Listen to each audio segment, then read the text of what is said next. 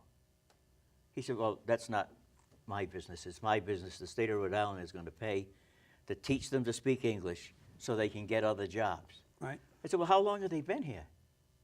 On average, 15 years. 15 years. And these haven't people learned have- English? In Valley Falls, Rhode Island. Right. That's where I was born, by the way.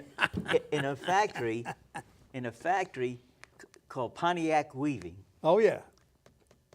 17 men have been there 15 years and they can't speak English.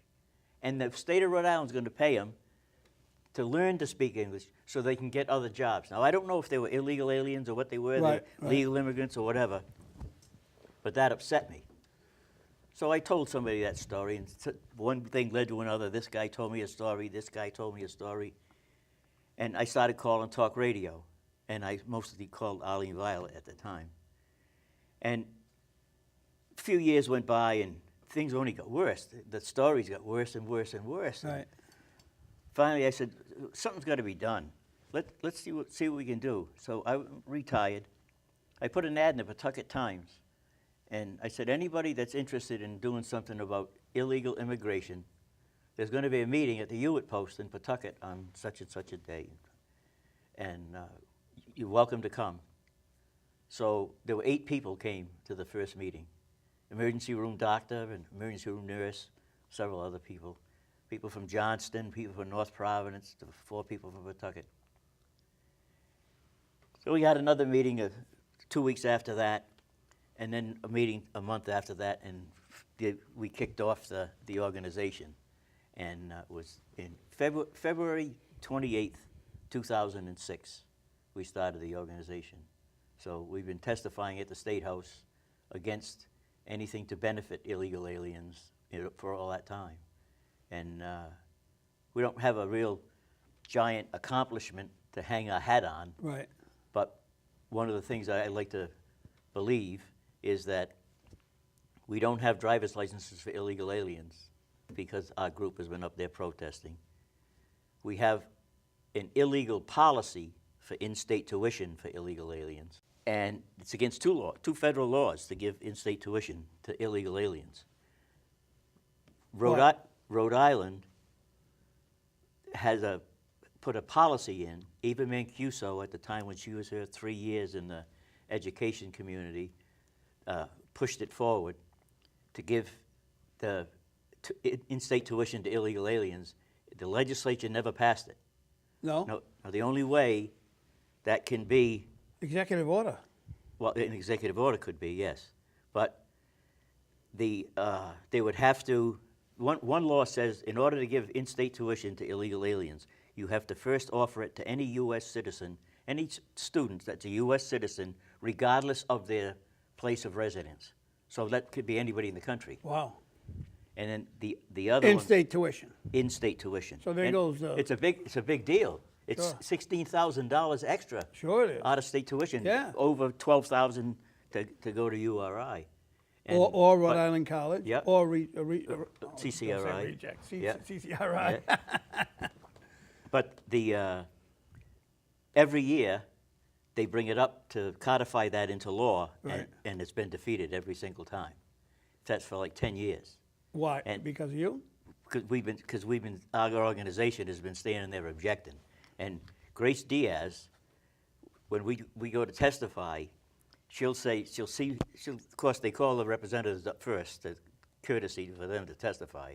And Grace Diaz will say, Mr. Chairman, you mind I bring Mr. Gorman up, talk next with me?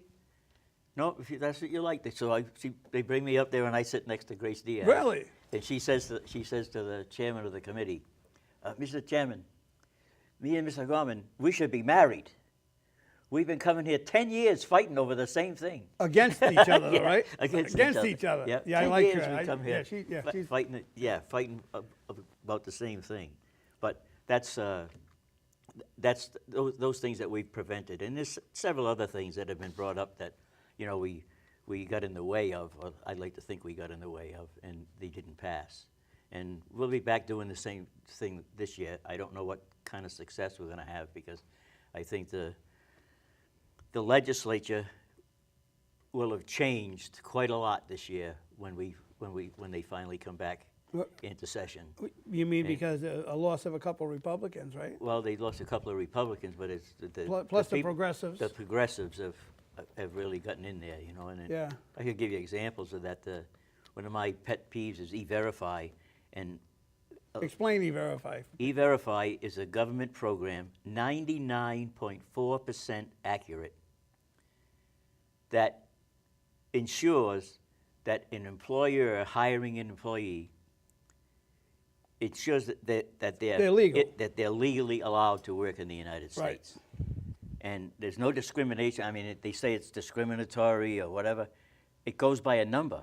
It goes Bob Venturini, 039265555. Right. So how does anybody know Right. what that What you is? are, And- what race you and- are, yep, what group you're yep. from, what gender you are, nothing, right? Yes. So it's, but if we had E-Verify right now, that would solve like 75% of the problem, because the federal government has it. Obama insisted that any contractor doing business with the federal government has to use E-Verify. Obama did? Obama did. And with the way they use E-Verify is it's not just new hires. A contractor that wants to do business with the federal government that hasn't done it before has to go back in all of his employee records and guarantee that all the employees are legally allowed to work in the United States. Really? They're like, one of the things that I get in trouble a lot, you know that. That's an understatement. But one of the things, I think a lot of the programs, and we could do 5 shows on education, but one of the things is we're put all these programs up to help these kids, and God knows they need the help.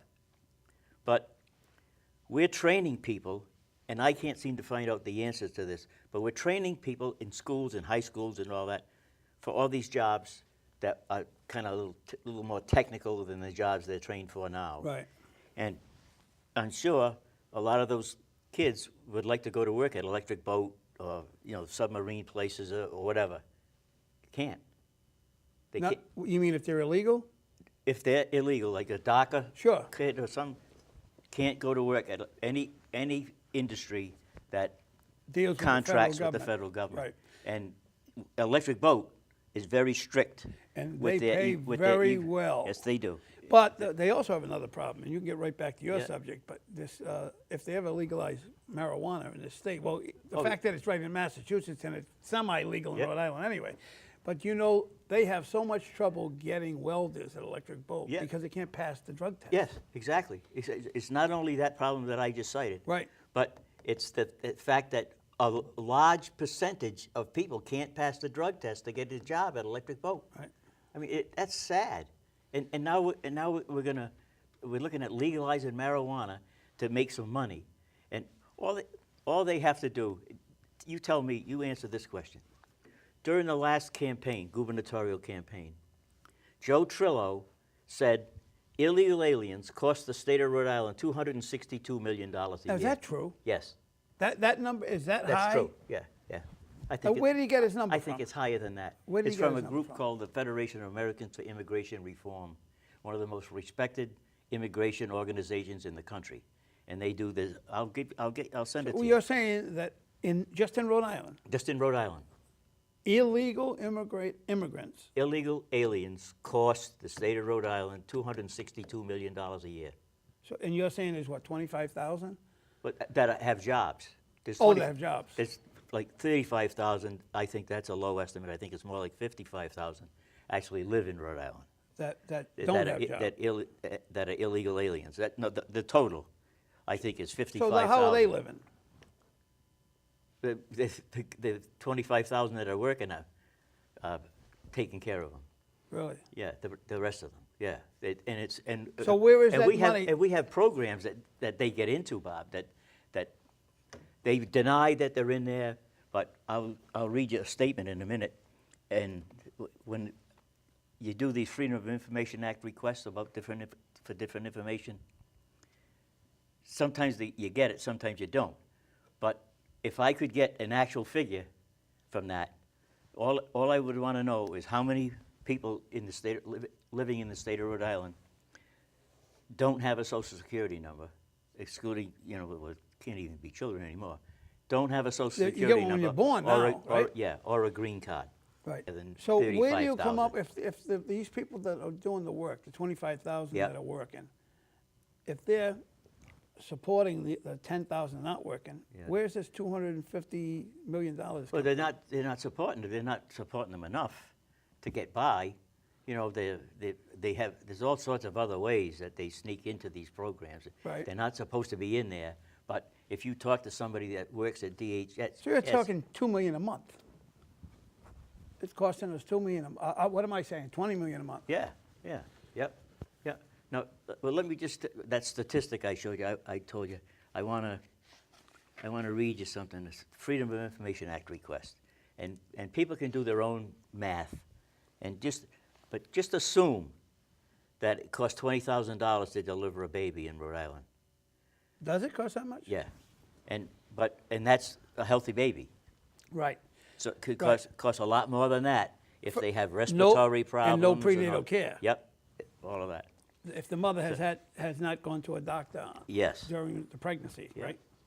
This is to Terry Gorman. Access to public records request. Dear Mr. Gorman, please be advised that I am representing the Executive Office of Health and Human Services concerning your access to public records request received on March 1st, 2018.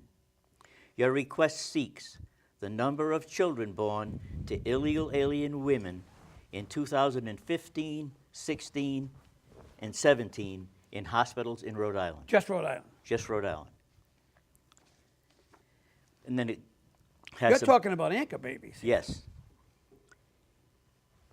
It has a bunch of gobbledygook about the regulations. And then it says, the Executive Office of Health and Human Services was able to analyze existing data and generate the requested information for the 3 years in your request. Based on this analysis, the response is as follows. 15, 16, and 17. 2015, 2016, 2017. 2015, 561. 561 births? Yes, to illegal alien women. 500 and what? 61. 561 anchor babies. Yep, in 2015. Okay. 2016, 530. So it went down. Yep. 2017, it went down again to 463. Okay. So that's, you know, you can see that's on the official DHS. Yeah, well, I believe you. stationery. That's 1,554 babies were born in 3 years. That's an average of 518 babies a year. A year. Now, understand that, and you wonder how these people are getting supported. When that baby's born, He's a legal the citizen. baby is a U.S. citizen. Right. And he can bring his parents. How does that work? I know they, Well, get, that's they get a lawyer involved. After they have to be 18 years old. When they turn 18, the parents are here. The woman's delivering the baby. The mother's here. Sure. She's going to stay. That baby is eligible for every single social service there is in the state of Rhode Island until they're 18 years old. Really? Till they're 18 years old. Now, forget about, I have all these facts and figures in my head. It's multiply that 518 518 annually. Right. Multiply that times $33,888. That's what it costs to raise a child in the in the United States of America. How much? $33,888 a year. A year? Yeah. 33,000 to raise one kid? To raise a child in the Wow. and you multiply those figures out, right? And, Holy yeah, cow. yeah. Are you kidding me? Yeah, 33. Come on. They can't cost I 33,000. might. It's 33,800. No, it's not 33. It's $13,888. Yeah, come on. Yeah, $13,000. $13,888. $88, But right? multiply A year. that times 518, and how much money is that? And then multiply 518 times 20,000 for healthy babies. How Right. much money is that?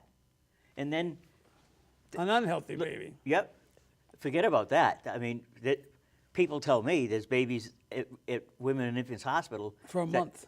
for longer than a month, Bob, that cost in the $250,000, $300,000. Yeah. And those are babies that mostly are babies with respiratory diseases. And nurses told me from Women and Infants Hospital, when they put on that 64-bed extension to the neonatal care unit, that it wouldn't be necessary if it wasn't for illegal alien babies. Oh, because I've been doing the show a long Yeah. time. Somebody has said to me one day, Bob, look up how many hospitals went bankrupt because of illegal babies, anchor babies in the Southwest, along the coast, along the border. It's in the hundreds. Within Arizona, Yeah. Texas, California, New Mexico. Yeah. Yeah. How many hospitals went bankrupt? Because all a woman has to do is walk across the border, 9 months pregnant, her water breaks, she Yeah. goes to the hospital. We have that happen here, Bob.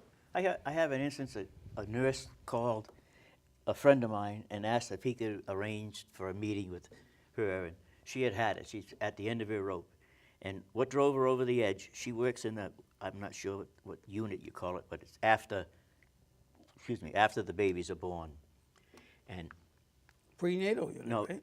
No? that's before Oh, the that's baby. prenatal, born, yeah, of course, yeah, what am I thinking? But what got her going was that she had just taken care of a woman from Cape Verde that had been there 2 years prior to that and delivered a baby, took the baby back to Cape Verde. Now the baby's a U.S. citizen. I don't know if the baby gets sent any money or any of that. That's impossible to find out. But 2 years later, she comes back, she's pregnant again, and she has another baby, and she puts in a complaint to the hospital for something that they did when she had the first baby. Now, I lost touch with it. Wait a minute, 2 years earlier? Yeah, She puts in a complaint 2 years after the fact? after the fact. That somebody in Cape Verde, some doctor in Cape Verde or somebody told her that they did something wrong at Women and Infants Hospital. And, I mean, that's just with the babies. And you get back to the other stuff, I'm still trying to grasp that whole thing about how much money we're talking here. we're talking a lot of money. Holy cow. But I lost my train of thought, I'm sorry. Yeah. But what I started to say about Joe Trillo, did you hear, in all the time he had ads on TV, he said it every time he campaigned on a rallies or whatever, Nobody objected. Not Nobody one counted single it. person You're right, I know that. said anything Not about said that's that figure. wrong. He's wrong. And I firmly believe that the number is higher than $262 million. A year. A year.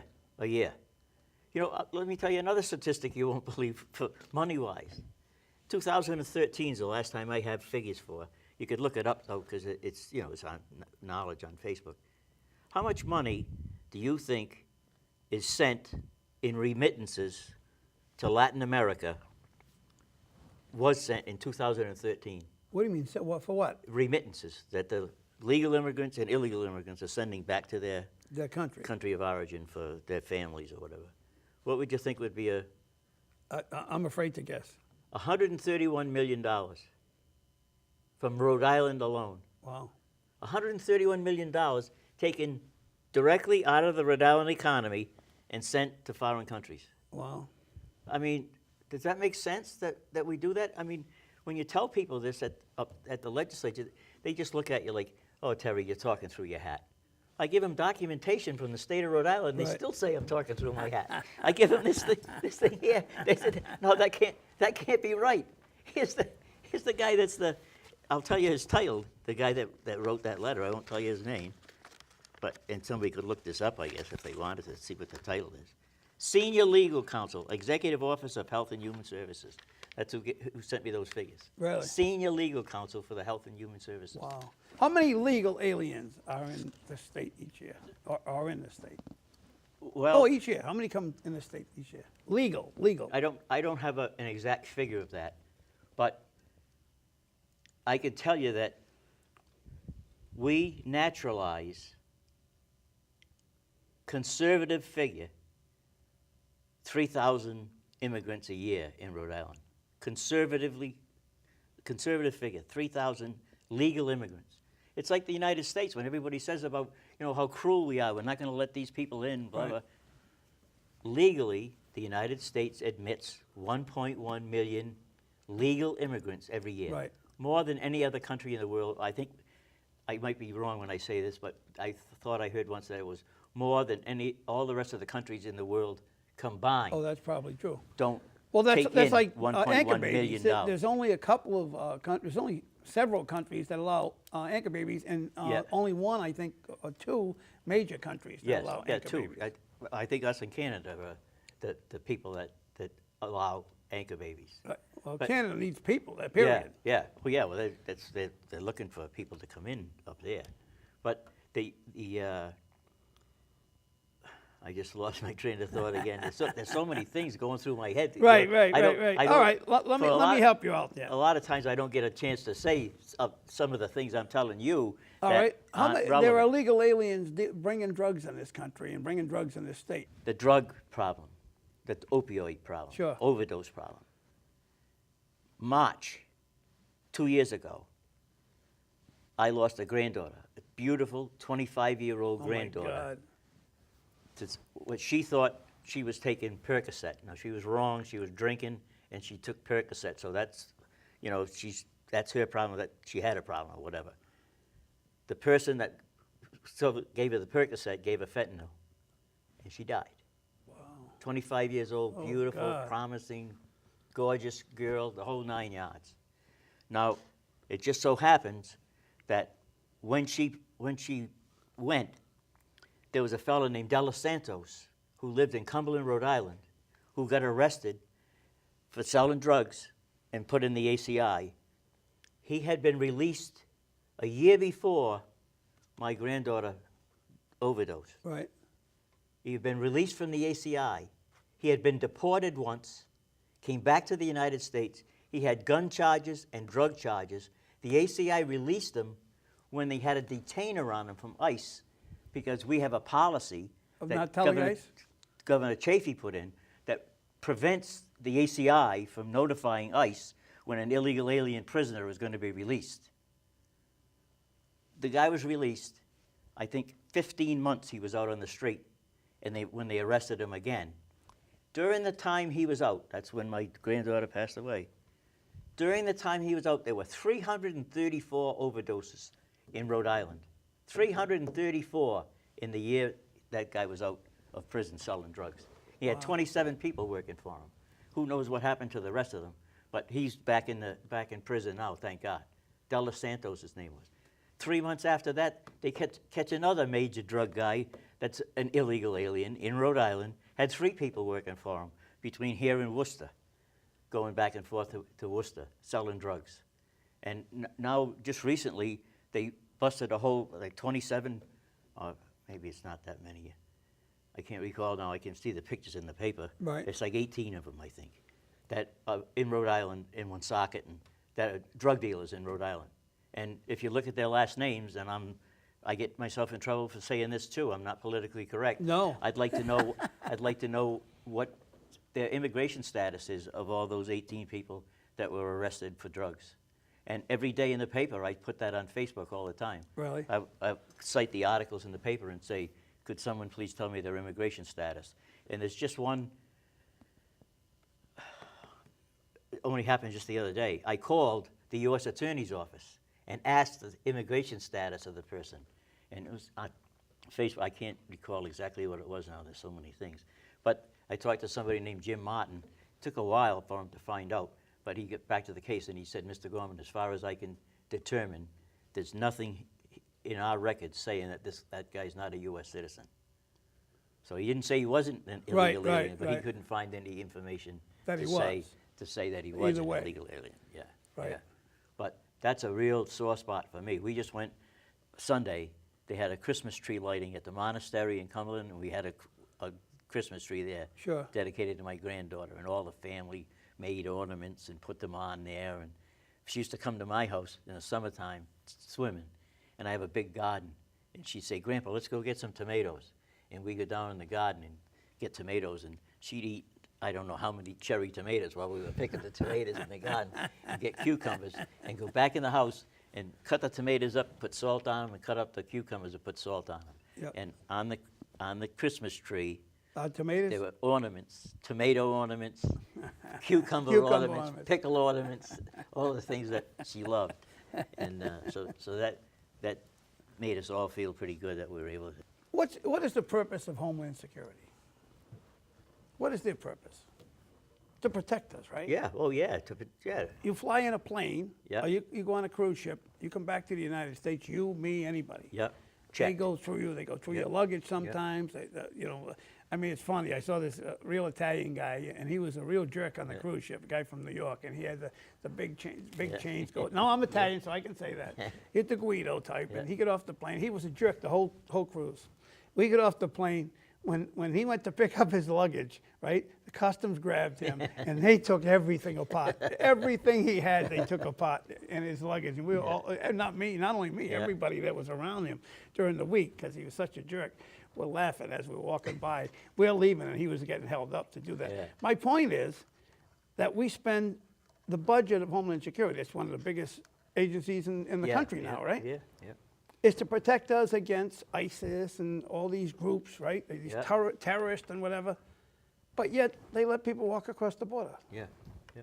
Right You now, don't know who's coming across the border. Of course not. Of course, and they. You don't and know they- their intention. We don't Excuse know what they're here for. And That's the my left, problem with it. The left denies that happens. That denies there's anything wrong.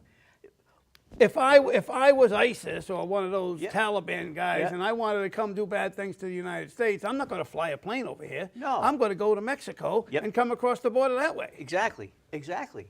And as we speak, with all this caravan stuff down on the border, thousands of them are getting by while we're guarding all these other places over here where we think they're going to come by. Right. And the Border Patrol tells you that. The Border Patrol says we have to, something has to happen. And one of the things that bothers me and keeps me awake at night sometimes is I think about that, and what are we going to do, God forbid, but what are we going to do if a couple of thousand of those Charge people the border. charge the border? I thought about that myself. Especially, I do know, having been with the military many times over the years on my show, I know that even though they carry guns, they have no bullets. Yep. Most of them have no bullets. They're not allowed to carry bullets. Benghazi, the Marines didn't have any bullets in their guns.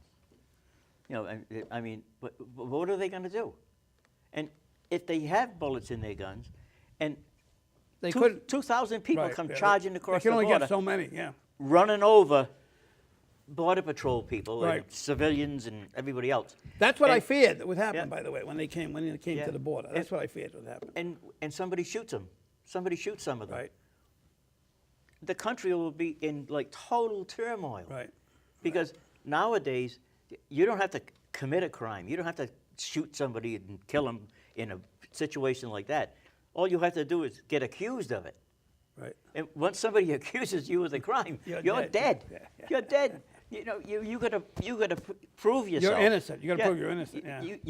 You don't stand a chance. I mean, and something that I heard just before I came over here.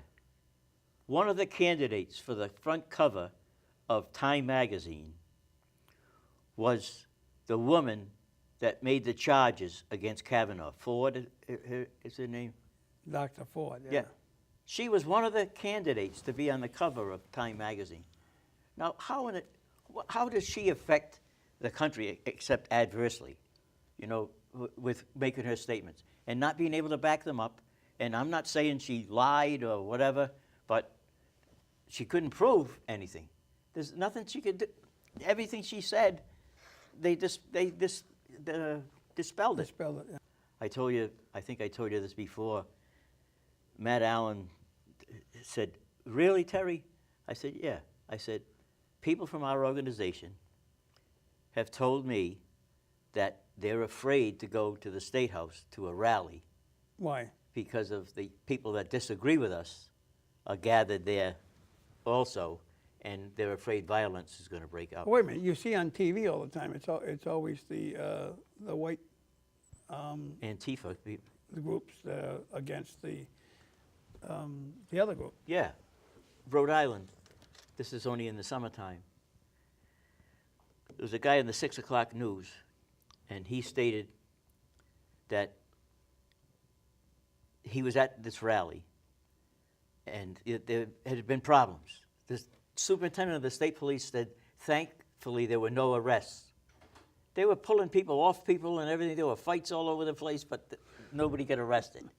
But the guy says, "I used to come here and bring my children and to teach them their civic duties, and this Sure. is what you do, and you can rally and all of that." He said, "You think I'm going to bring my kids to a rally now when you see standing across the street there, lined up on the sidewalk across the street, a bunch of men with sticks and bats?"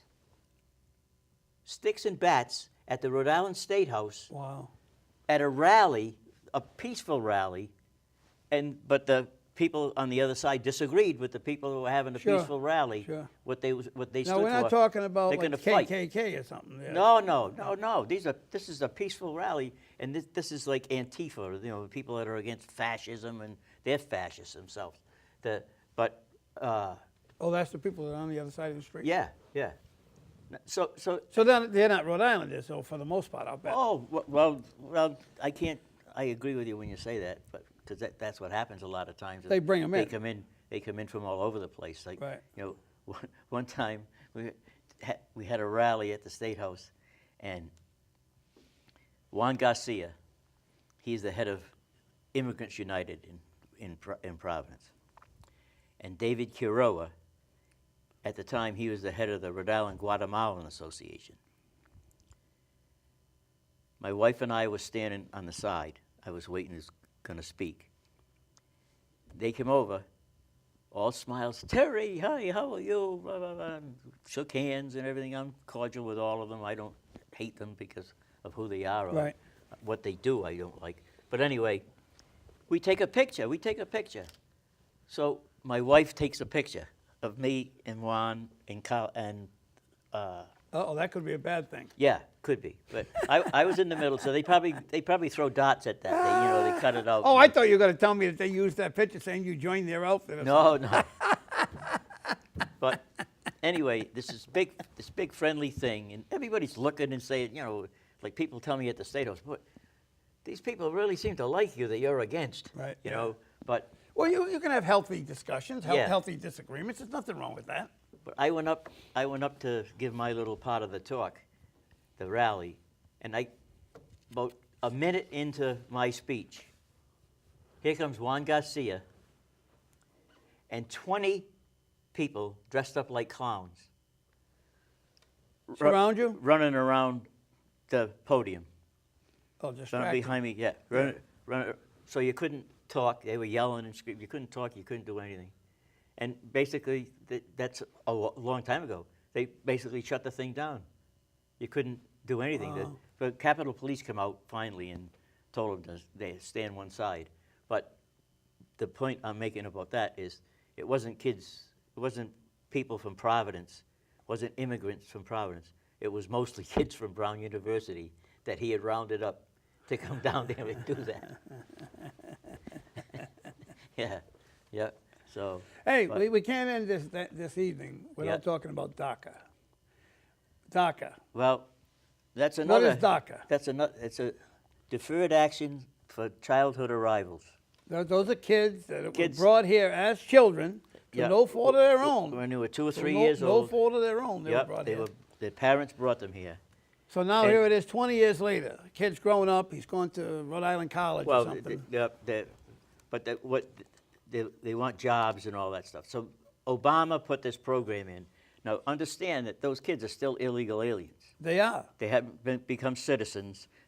And something that people don't realize is their parents. 90% of their parents have never become citizens. Right. They're still living here 20 years later as illegal aliens. And one of them is a superstar in the program. His parents are illegal aliens. They own a business in East Providence. Go no further than the mayor of Providence. The mayor of Providence came out and said that his parents are illegal. Yeah. So, but and this guy is a spokesman. The guy you're talking about. He's one of the superstars. And he's a great kid. He's a great guy. And I mean, we become friendly. We communicate. We haven't talked in a while because I came out and said something against DACA. But I mean, I could show you emails back and forth with he and I about what we're trying to do to solve how they could solve the problem.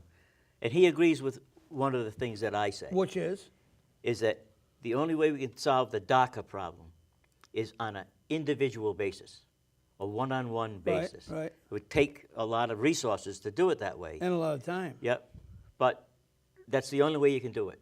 Because you can't just say, we've got 800,000 kids that are in this program, that's what they wanted to naturalize, or in the, Congress wanted to get 800,000 of them. That's what it is nationally. Yep. You can't just say, okay, they all got it, because there's people in there that are criminals, there's people in there that don't deserve it, they forged the papers, all these other things to get in DACA so they could get a job. So we have to look at that. Right. He agrees with me that we have to do on an individual basis. And maybe then the good people that are in the DACA program might be able to get some sort of, permission to stay or whatever, or well, why couldn't the be a Fed permanent put legal 2 resident. people in Rhode Island, 2 people in Massachusetts, 4 people in Mass, 2 people in New Hampshire? Whatever. Why can't they? Why don't they? And and when we talk about the DACA program, I get irritated with some of that stuff too. Is like with Trump wanting to build his wall. Whether you're for or against the wall, that's what he campaigned on. He was going to build a wall. So the last thing that they did with the DACA program, Congress, Schumer and Pelosi, said, we want 800,000 DACA kids. And they're not kids, they're up to 31 years old. Sure, I know. I've met several of them. The 800,000 of the DACA kids to get on a pathway to citizenship. Right. So that's a lot. Now, a lot of people were up in arms over that, the illegal aliens and blah, blah, blah. Yeah, but if they've been here 20 years, I know, come on. hardcore people. Yeah, I know, they're valedictorians, they're all-state athletes and all that stuff. I don't disagree with those statistics, but what they say. But I don't want to get into something else, but with Trump, you're backing off here. You're backing off. Let me write that down. Yeah. Trump says that they want to get 800,000 DACA people on a pathway to citizenship. He said, okay, but I'll give you 1.8 million. If you give me my wall. For the wall, stop chain migration, the visa lottery, and it's one of the things slipping my mind. All right, what's chain migration? I know what it is. What's chain migration? Chain migration is with the whole family. When somebody comes here and gets their green card, they're entitled to bring family members. How many? And mothers, fathers, brothers, and sisters. No cousins or uncles? Well, in some instances, that's in there. It's ridiculous. But the chain migration turns out in some years it's more people than we allow in.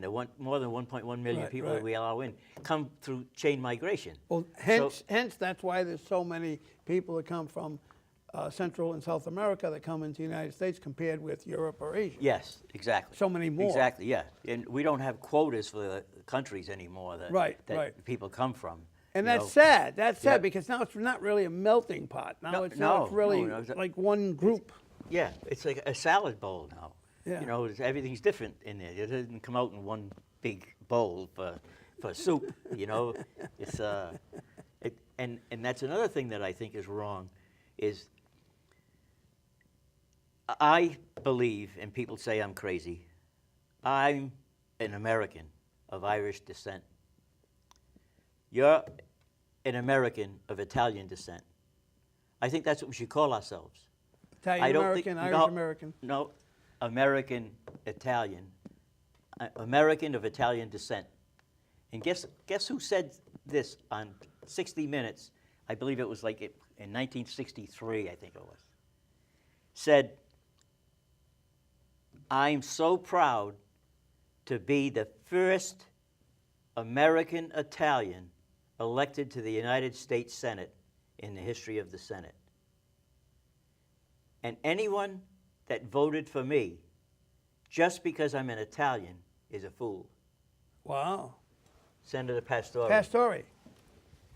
And I believe that's what we should be doing. We should Right. insist that, because now we have Italian Americans, Irish Americans, Guatemalan Americans, and El Salvadoran Americans, and all. It's splitting us up. Oh, it absolutely It's is. dividing the Yeah. whole country by doing Yeah, that. yeah, absolutely. You know, one of the words that's going to disappear from the American language, if it keeps going the way it's going, is assimilation. And we're going to have places where, like right now, where we have the ballots for voting, we have to have them in Spanish and Portuguese. It's mandated. Because if you have a section of a voting district that has more than 5% non-English speaking Right. residents, you have to provide a ballot in that language. Wow. Now, Well, that's sad, by the way. Yeah, it is. It is. This was called a melting pot for yeah, a reason. yeah, People came to this country. My parent, my father, and his brothers and everything. Yeah. They all spoke Italian. They come over here. They didn't have press 2 for Italian Yep, and none of no, that stuff. no. They had to learn English. Yep. They had Yep. to go to work, and to work Yeah. they had to learn English to, Yep. to work. They didn't, and now they're even giving tests, I understand, for driver's licenses in different Yeah, languages. yeah. Well, Which makes no sense to me. One guy's been living there 16 years and demanded that the registry provide a test in Italian, and he won. Really? Yes. Yeah. Yep. That's Yep. ridiculous. How many?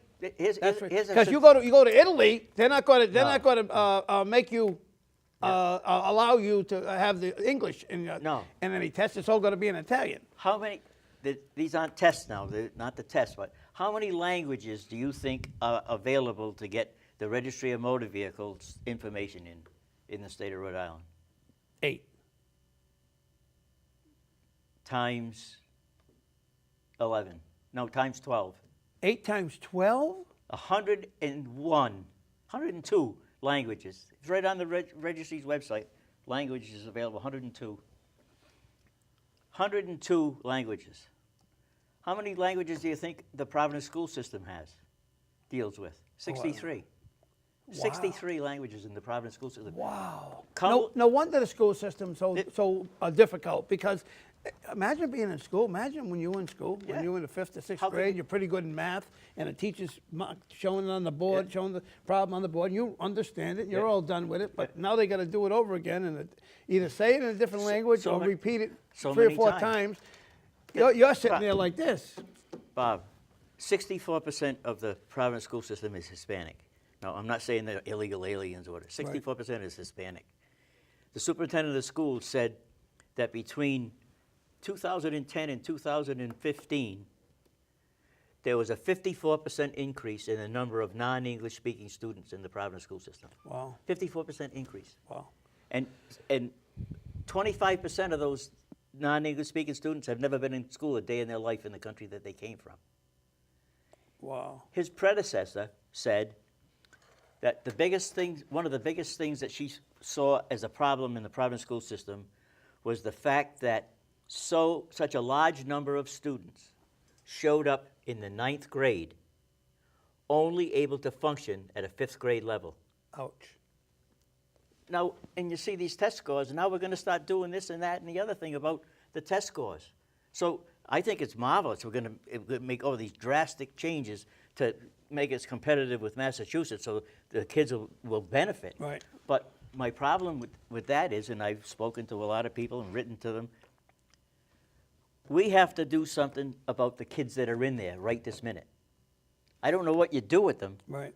but if a kid's Well, I showing think up, they belong in different classes. Yeah. I don't think they belong in the classes with the kids that speak all No, one I language. agree. I think the languages should be separated if that's the case. If they're not speaking the same language, it doesn't make sense. I think the solution to that, and nobody will, I'm talking through my hat when I say this, they tell me, 1 full year of English language immersion to any student who shows up to our school system not able to speak the language. Oh, that'll never fly. 1 full year of immersion. That'll never fly. And guess who the people who are against it would be the ACLU. Of course. But the parents of the kid would be thrilled that their kid was going to learn to speak English. Absolutely. And the parents of the American kids would be thrilled because the so class, would the teachers. The class wouldn't be being slowed down. Slowed down. Last thing, how many languages do you think the Cumberland school system has to deal with? Cumberland, Rhode Island, 10. 26. Wow. Oh, you made my day. Here you go. All right, I'm going to end the show on a high note. All right. This is what a quart and 3/4 of ice cream, a container, looked like, Eddie's ice cream. This is when it first went down. It went down from 2 quarts, which is a half gallon, to 1.75 quarts. And then a few months later, it went down to 1.5 quarts. And the only way you really can tell the difference is if you were to have a half gallon container, which would be this much higher and this much wider than this. And I'm going to Newport Creamery after this because they don't tell you how many ounces. Well, I think they were the last ones to Really? shrink their containers because they had the plastic container, that Yeah. round plastic container. I don't even know if they did shrink it. They may Yeah, still I have a don't- I half don't- gallon. I don't know. I don't If know. they do, they're the only ones. Yeah. But anyway, it was a lively discussion there, kid. Yeah. I like playing with you, playing devil's advocate with you, and you are And I definitely welcome know what you're talking about, and you're very poignant, and you are Thank you. very, very determined in what you do. Yeah, yeah. No, it's been 13 years now, so 13 years. And I was telling you, I made a statement on a show the other day. This is another statement that I made. The very first article they ever did about Ryle, we were in business for about 2 years. It's a great big article. A girl named Pena did it. And in that article, I said, we have to stop immigration, period. 5 years, no immigration, No no immigration. doctors, no lawyers, no students. Nobody comes here to the United States for 5 years until we straighten out the system, the problems that we have right then and there. Because all of the problems that we have, if the laws were enforced that were Right. put on the books in We don't need no new laws. in 1986, You the don't laws- need any New York laws. Don't You need need any the laws that are on the books. And I'll leave you with this, folks. Look it up. Go on Google and look up Mexicans' laws against illegal immigrants. Check it out. You'll die. Have you seen it? Yeah. That's amazing to Yeah. me. It's Yeah. amazing to me. You got to see it. Yep. Google. Look up Mexicans' laws against immigration. You'll die. And folks, thank you for spending an hour with Bob, and thank you.